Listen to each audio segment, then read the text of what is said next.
오늘의 본문 말씀은 요한복음 15장 1절로 시작됩니다. 요한복음 15장 1절 읽겠습니다.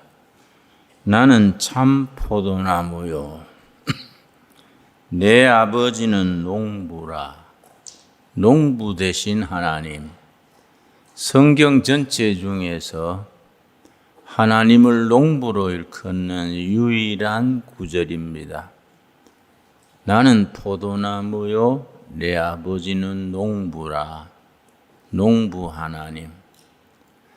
옛날부터 농촌에서 농사꾼을 농부를 세 수로 구분합니다. 하농, 중농, 상농, 그렇게 농부들을 세 부류로 갈랐습니다.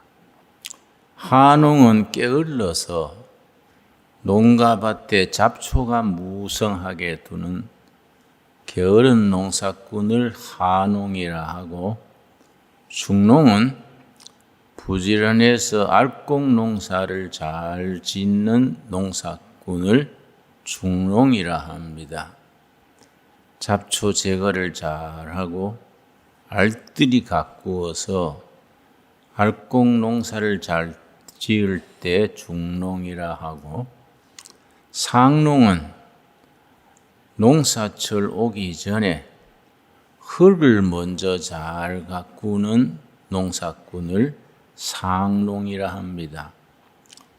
농사 지은 분들은 잘 아시겠습니다마는 농사일이 흙을 비호하게 가꾸어 놓으면 그 다음에 농사는 저절로 됩니다. 비옥한 농토에서는 병충해도 적고 아주 수확을 많이 거두게 됩니다. 농토를 잘 가꾸는 데는 퇴비를 많이 넣고 땅을 비옥하게 만드는 지렁이나 미생물이 번성을 해서 비옥한 땅을 가꾸는 농사꾼입니다. 땅의 비옥 지수를 전문 용어로 휴머스 지수라 그럽니다. 휴먼 빙 할 때 그 휴머스입니다. 휴머스 지수가 가장 비옥한 상태, 에덴 동산에서의 토양의 상태를 20으로 잡습니다. 휴머스 지수가 10에서 20 사이가 되면 농약이 필요 없고 그냥 잘 자랍니다. 과일은 풍성히 열리고 농토가 아주 비옥하기 때문에 수확을 많이 거둘 수 있습니다. 그 나라마다 농토의 비옥 지수, 휴머스 지수가 나와 있습니다. 미국은 평균적으로 휴머스 지수가 8입니다. 일본의 경우는 5입니다. 한국은 3, 중국은 2입니다. 북한은 지수가 나와 있지를 않습니다. 아예 해방 이후 70년 동안 토지를 국유화하고 집단 농장으로 만들면서 네 땅도 내 땅도 아니기 때문에 아무도 퇴비를 안 넣고 자꾸 수확만 하다 보니까 토양이 비옥한 지수가 바닥으로 떨어져서 아주 수확이 형편없습니다. 예를 들어서 미국의 휴머스 지수가 8, 일본이 5, 한국이 3이라 말씀드렸는데, 한 평에 딸기 농사를 지으면은 미국은 20kg를 수확합니다. 일본은 18kg를 수확합니다. 한국은 10kg입니다. 중국은 7kg 이하로 내려갑니다. 땅이 비옥하게 하는 것이 농사꾼의 역할입니다. 우리 하나님을 농부 하나님이라. 우리 삶이 윤택하게 마치 휴머스 지수가 풍성한 땅처럼 우리 삶의 토양을 비옥하게 행복하게 가꾸어 주시는 것이 하나님의 사랑입니다. 나는 참 포도나무요, 내 아버지는 농부시다. 우리는 포도나무 대신 예수님의 붙은 가지입니다. 가지가 해야 될 일 두 가지입니다. 열매 맺는 것. 열매 맺으려면 깨끗해야 됩니다. 깨끗하지 못한 나무 가지는 잘라서 던져버립니다. 열매 맺는 삶이 우리들의 사명이고 우리들의 책임입니다. 성경상으로 열매, 헬라어로 카알로스, 열매는 네 가지가 있습니다. 우리가 신앙생활을 잘 한다는 것은, 영적으로 산다는 것은 네 가지 열매를 풍성히 맺을 때에 농부 되신 하나님이 기뻐하십니다. 네 가지 열매를 불실하게 맺으면은 농부 되신 하나님께서 그런 가지는 찍어 불에 던진다. 성경은 그렇게 일러줍니다. 농부 되신 하나님이 원하시는 열매 네 가지, 첫째가 뭐이냐?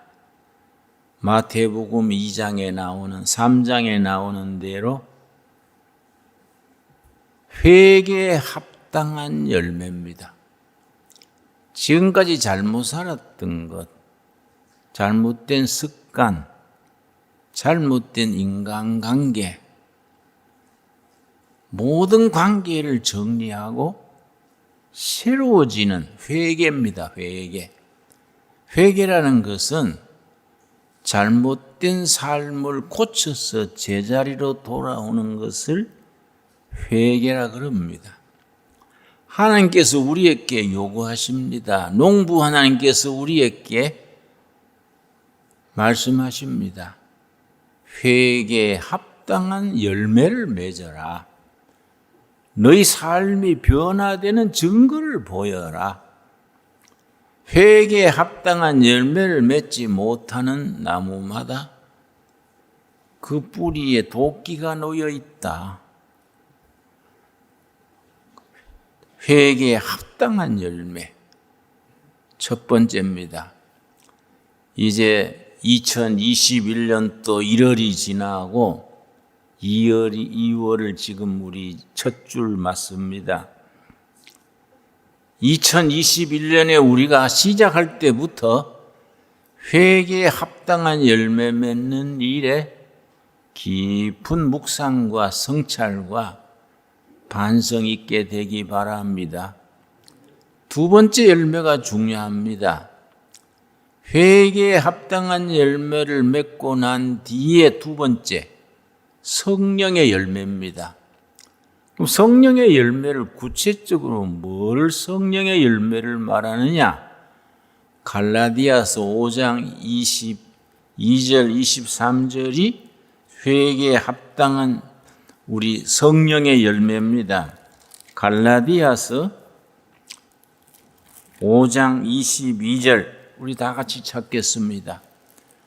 9가지 열매가 나옵니다. 성령의 열매 9가지가 갈라디아서 5장 22절, 23절에 나옵니다. 갈라디아서 5장을 열매장이라 그럽니다. 갈라디아서 5장에는 두 가지 열매가 있습니다. 육체의 열매와 성령의 열매가 있습니다. 먼저 육체의 열매, 분쟁과 시기와 다툼과 술 취함과 여러 가지 육체의 열매가 나온 뒤에 5장 22절에서 성령의 열매 9가지가 나옵니다. 22절 오직 성령의 열매는 성령의 카르로스 열매는 사랑과 희락과 화평과 오래 참음과 자비와 양선과 충성과 온유와 절제니 이 같은 것을 금지할 법이 없느니라. 성령의 열매 9가지 내용을 잘 이해해야 됩니다. 성령의 열매 9가지는 다른 거 아닙니다. 예수님의 성품을 담는 속사람의 성품이 예수님의 인격과 삶을 닮아가는 것을 성령의 열매라고 말합니다. 우리 인격, 성품, 속사람이 예수님의 인격, 예수님의 성품을 닮아가는 데에 9가지 열매가 나옵니다. 첫째, 사랑의 열매입니다. 사랑은 우리가 사랑에 대해서 오해하는 게 있습니다. 무슨 오해냐? 사랑은 그냥 대해지는 게 아닙니다. 사랑할 수 있는 인격, 사람 됨됨이 훈련을 받아야 됩니다. 사랑은 훈련해야 됩니다. 그래서 교회가 해야 될 일 중에, 목회자가 해야 될 일 중에 중요한 것이 사랑할 수 있는 교인들의 성품이 되도록 사랑을 훈련시키는 겁니다. 사랑이 할 수 있도록 훈련된 교인을 제자라고 부릅니다. 그래서 첫째, 사랑은 훈련해야 한다. 둘째, 사랑은 받는 것이 아니라 주는 것이다. 자꾸 받으려는 데서 문제가 생깁니다. 부부 사이에서도 왜 당신 나한테 관심 안 가져주냐? 자식들도 부모한테 왜 형하고 나하고 차별하냐? 왜 나는 사랑을 많이 안 주냐? 자꾸 받으려는 데서 문제가 생깁니다. 본질적으로 사랑은 주는 겁니다. 베푸는 것이 사랑입니다. 열심히 주는 만큼 되돌아옵니다. 사랑과 희락은 기쁨입니다. 기쁨. 사랑과 기쁨. 은혜 받으면 기쁘고 예수님의 성품을 닮아가면은 기쁨이 임하게 돼 있습니다. 여러분, 2021년에는 다른 건 못 맺어도 기쁨의 열매를 맺을 수 있게 되기를 바랍니다. 사는 것이 기쁘고 신바람 나기를 바랍니다. 화평은 관계입니다. 관계. relationship, 관계를 화평이라 그럽니다. 헬라말, 히브리 말로 살롬입니다. 살롬. 바른 관계를 말합니다. 하나님과 나와의 관계, 이웃과의 관계, 올바른 관계, 상대방을 존중해 주는 관계입니다. 이게 샬롬, 화평입니다. 그 다음 오래 참음입니다. 오래 참음. 인내하고 약간 의미가, 뉘앙스가 다릅니다. 오래 참음은 영어로 표현할 때는 long suffering, 고난, 시련, 고통을 길게 참는 마음.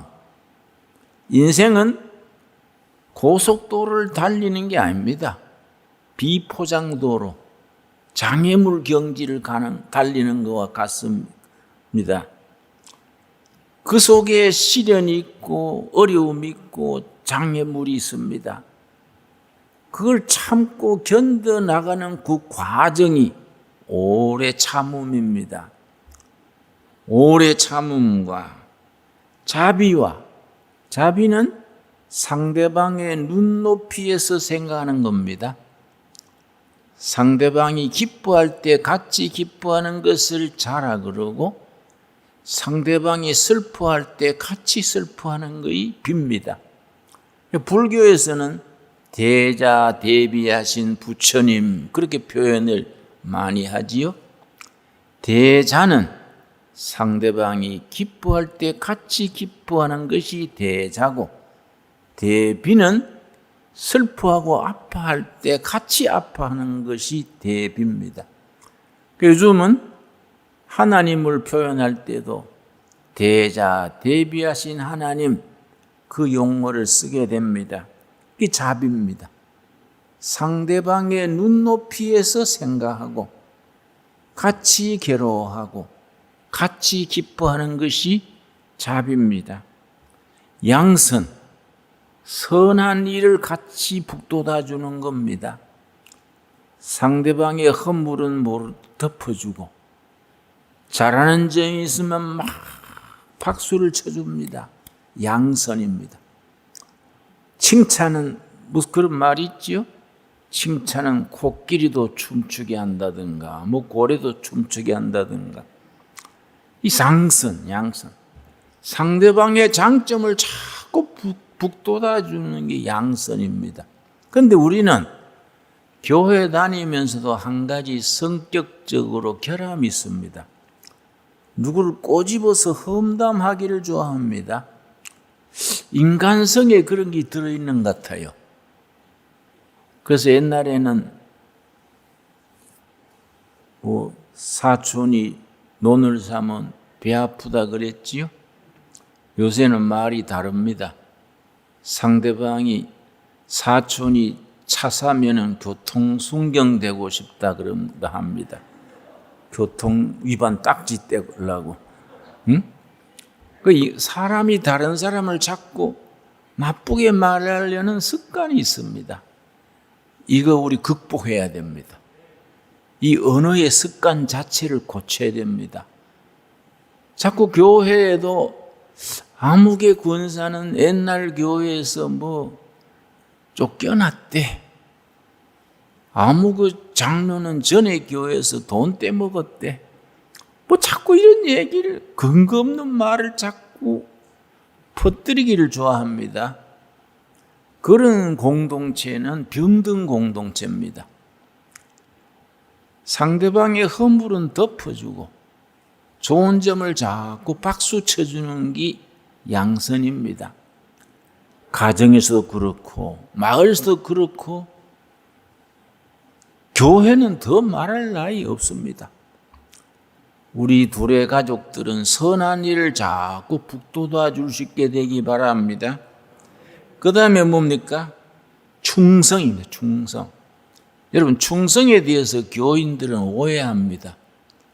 목사님 말 잘 듣는 걸 충성으로 알면 오해입니다. 목사님도 잘못할 때가 있으면 목사님 그게 아니지 않습니까? 목사님 착각하셨네요. 예수님 중심으로 사는 게 충성입니다. 예수님의 뜻을 따라서 판단하고 그렇게 행동하는 것이 충성입니다. 우리 삶의 가운데에 예수님을 모실 때, 그래서 충자가 가운데 중에 마음심이지요. 우리 마음 중심에 예수님을 모시는 것이 충성입니다. 충성과 온유입니다. 온유는 부드러운 겁니다. 부드러운 마음.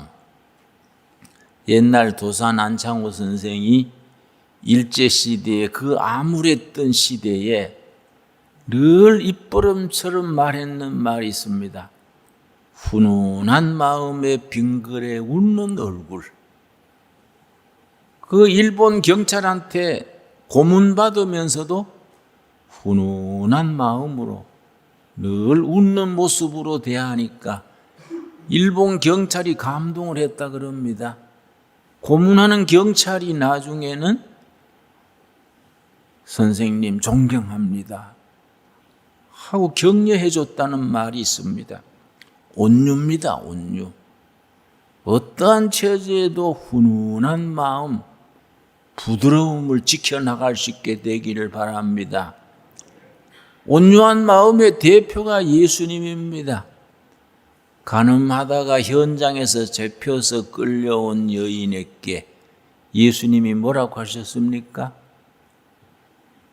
죄 없는 자 돌로 쳐라.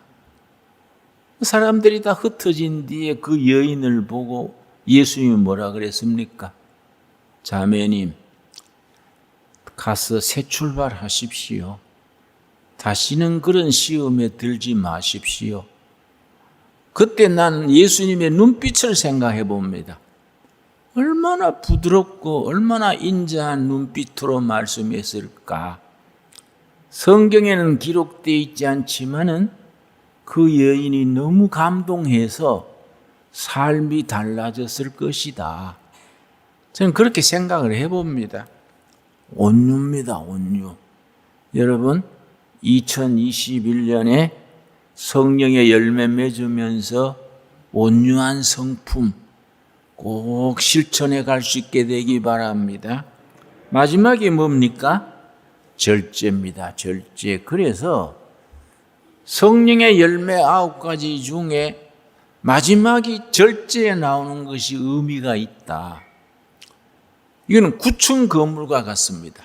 성령의 열매는 9층짜리 건물입니다. 9층 건물의 기초가 뭐입니까? 기초? 예수님의 성품입니다. 예수님. 예수님이 기초고 그 위에 1층은 사랑, 2층은 기쁨, 3층은 관계. 맨 마지막 9층이 뭡니까? 절제입니다. 절제. 그래서 그 사람이 얼마나 영적이냐, 얼마나 성령의 사람이냐 판단하는 기준이 뭡니까? 절제할 수 있는 정도가 성령의 열매의 점수입니다. 여러분, 걸핏하면 화를 내는 미스터 핏대 없습니까? 자꾸 짜증내는 미세스 짜증이 없습니까? 절제해야 됩니다. 절제. 자기 감정을 절제해서 자기 절도 있는 삶, 절제하는 만큼이 영적인 점수가 나옵니다. 여러분, 성령의 열매 맺는 우리 모두 될 수 있게 되기 바랍니다. 세 번째 열매가 뭐냐? 열매 맺는 우리 삶을 하나님이 원하시는데, 농부 되신 하나님은 우리가 열매 맺는 삶을 원하신다. 첫째 무슨 열매라 그랬습니까? 회개에 합당한 열매. 둘째 무슨 열매입니까? 성령의 열매. 성령의 열매 몇 가지가 나옵니까? 9가지. 첫 번째 열매가 뭡니까? 사랑. 마지막 9번째 열매가 뭡니까? 절제. 내가 왜 되풀이하냐 하면은 마음에 잘 심어야 됩니다.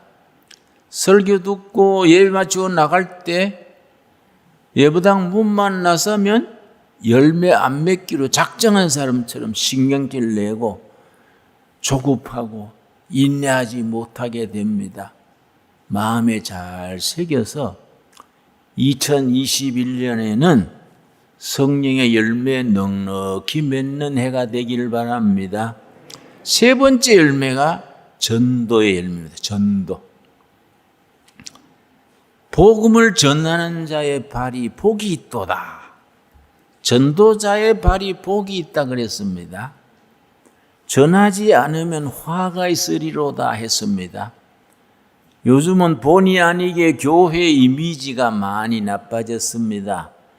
내가 볼 때는 한 30년 전부터 우리나라 대형 매스컴들이 의도적으로 조직적으로 교회를 흠집내려고 아주 작정을 하고 교회의 허물과 약점을 계속 비방했습니다.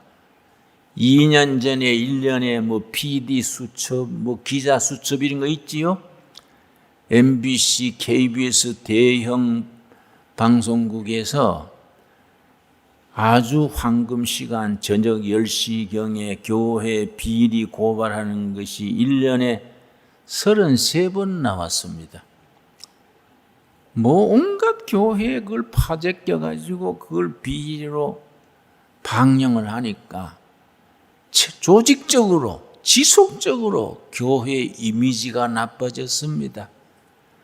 우리는 그 사람들 탓하기 전에 우리 자신이 먼저 자신을 바로잡고 회개에 합당한 열매를 맺고 성령의 열매 맺어야 됩니다. 그래서 그 사람들 나는 너무 교회를 자꾸 그렇게 해롭게 하기 때문에 그게 참 그거 안 좋은데 했는데 지난해 KBS 적자가 1,300억이라 그럽니다. MBC 적자가 1,000억이라 그럽니다. 왜냐? 유튜브가 나와가지고 사람들이 유튜브 보고 텔레비는 꺼버리는 사람들이 많습니다.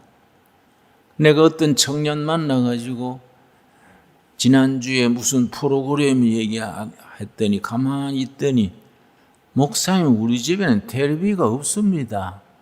아예 텔레비를 안 놓는다는 거예요. 들어봐야 짜증나고 유튜브 다 나오는데 뭐 텔레비 안 봅니다 그래요. 우리 교회는 국민들이 보기에 좋은 이미지가 되도록 회개에 합당한 열매를 맺고 성령의 열매를 맺고 열심히 전도하는 교회로 우리가 다시 시작해야 됩니다. 네 번째 열매가 봉사의 열매입니다. 섬김의 열매입니다.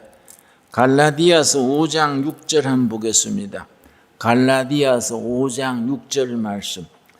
그리스도 예수 안에서는 할례나 무할례나 효력이 없으되 사랑으로서 역사하는 믿음뿐이니라. 사랑으로 봉사하는 믿음, 섬기는 믿음이 효과가 있는 믿음입니다. 봉사하지 않는 믿음은 그냥 열매 없는 믿음입니다. 예수님 안에서 효력이 있는 참 믿음은 사랑으로 섬기는 믿음, 봉사에 열매 맺는 믿음입니다. 우리 성도님들은 열심히 봉사하는 걸로 참 감사합니다. 이 낡은 집을 고치느라고 주중에도 와서 뭐 구석구석에 쓸고 닦고 봉사하는 성도님들이 참 많습니다. 또 교회당 건물 봉사뿐 아닙니다.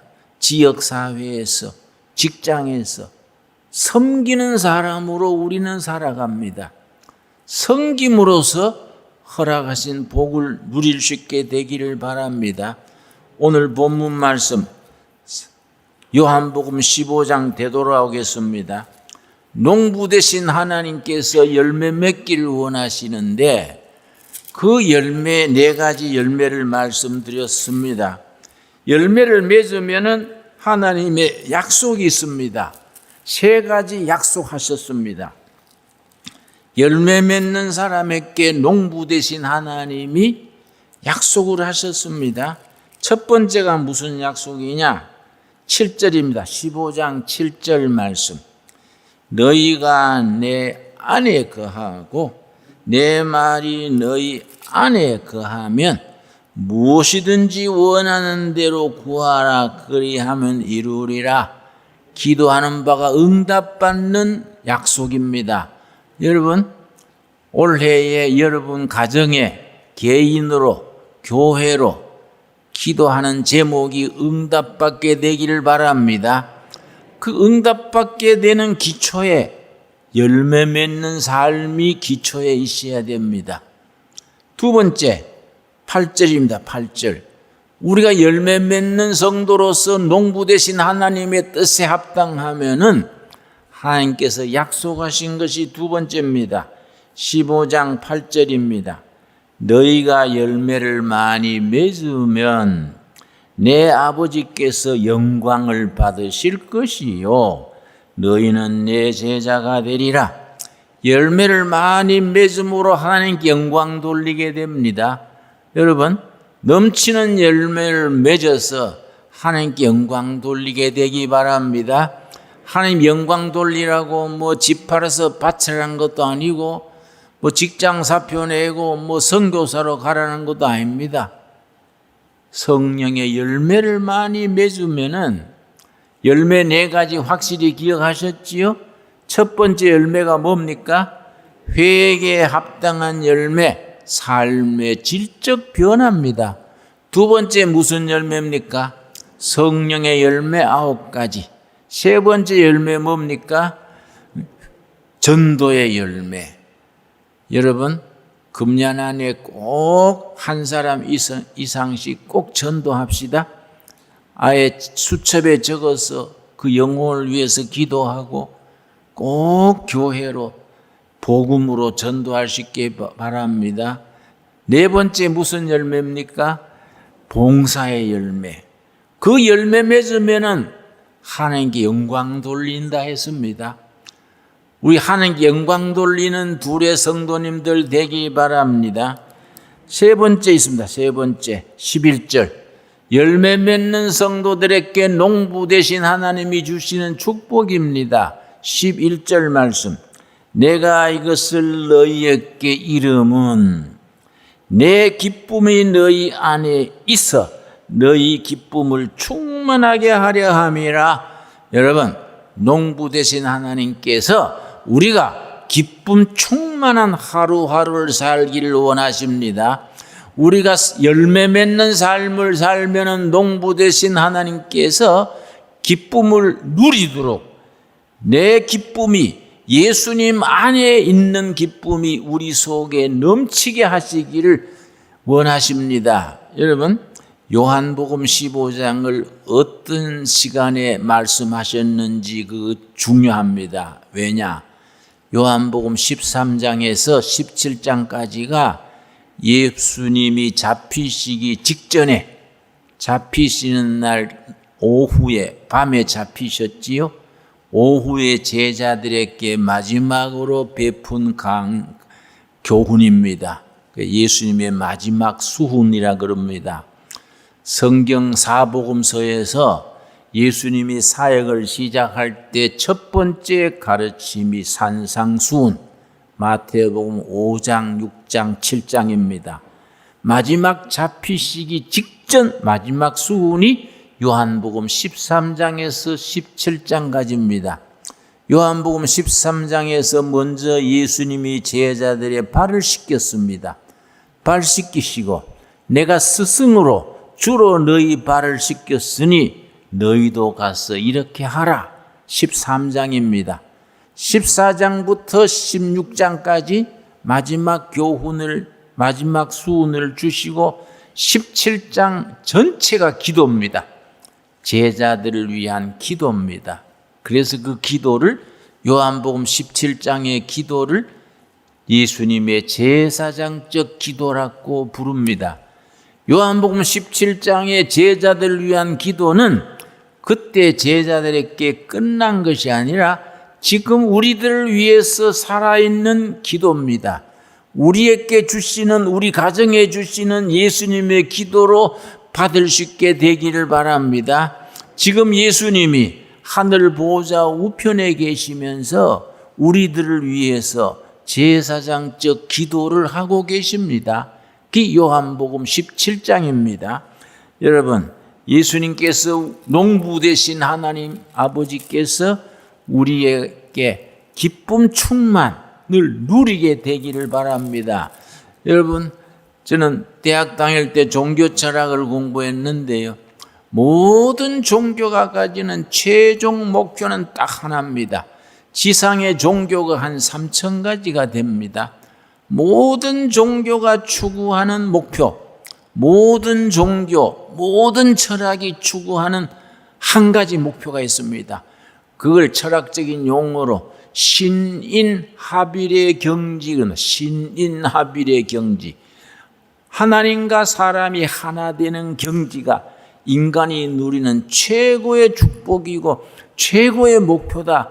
그렇게 말합니다.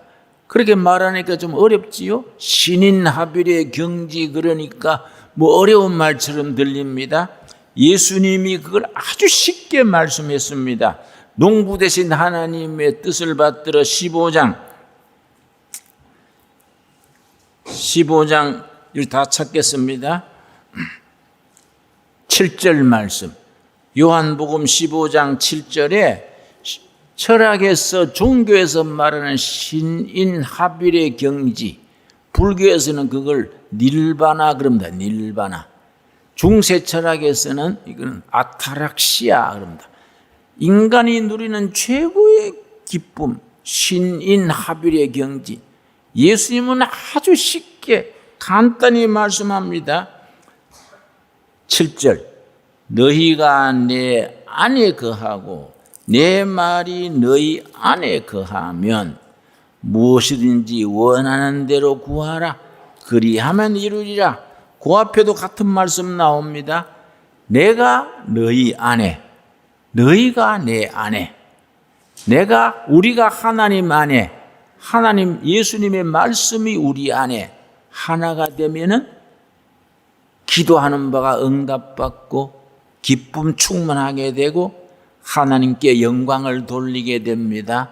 여러분, 더도 말고 덜도 말고 우리가 예수님 안에, 예수님이 우리 안에, 우리가 예수님 안에, 예수님의 말씀에 우리 안에 임해서 기쁨 충만에 이르길 바랍니다. 기도하는 바가 응답되기를 바랍니다. 그리고 하나님께 영광 돌리게 되기를 바랍니다.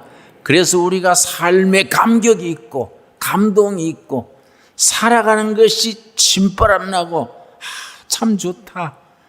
우리가 그리스도 안에, 그리스도가 우리 안에, 우리가 예수님 안에, 예수님의 말씀이 우리 안에 넘치게 되기를 바랍니다. 기도하겠습니다. 하나님 은혜를 감사드립니다. 때를 따라 농부 되신 하나님께서 우리의 삶이 풍성하게 가꾸어 주시고 열매 맺게 하셔서 감사드립니다. 회개에 합당한 열매를 맺게 하여 주시옵소서. 성령의 열매를 맺어서 예수님의 성품을 지닐 수 있게 하여 주시옵시며 열심히 전도하는 전도의 열매를 맺게 하옵시고 우리가 섬김의 열매를 통하여 기쁨 충만에 이르게 하여 주시옵시고 하나님의 영광 돌리게 하여 주시옵시며 우리 기도하는 바가 다 응답되게 하여 주시옵소서. 예수님 이름 받들어 기도드려 사옵나이다. 아멘.